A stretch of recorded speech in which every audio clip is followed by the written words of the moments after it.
Siracusa, sono amministratore della Job Creation e imprenditore per il tavolo delle imprese.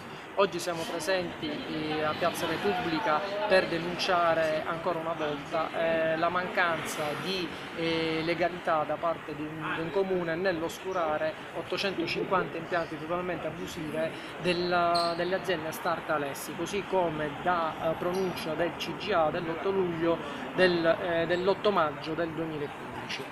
Ancora una volta teniamo a sottolineare che una mancanza di tutela della legalità in una città in cui già pecca di attenzione sotto questo aspetto non sia altro che l'ennesima riprova che i gruppi di potere, i gruppi forti continuano a governare questa città infiscandone delle leggi con le quali sicuramente dovrebbero attenersi. Perché questo? Perché neanche da parte delle stesse aziende con la stessa sentenza hanno provveduto a oscurare i propri impianti, anzi a distanza di un mese introitano decine di migliaia di euro senza che nessuno, neanche i vigili urbani, si siano mossi per effettuare i dovuti verbali contro queste affissioni abusive e contro il codice della strada. Considerate che ogni impianto ha una verbalizzazione circa di 800 euro per 850 impianti, parliamo di circa 680.000 euro. Quindi vedete un attimo la mole di economiche che gira intorno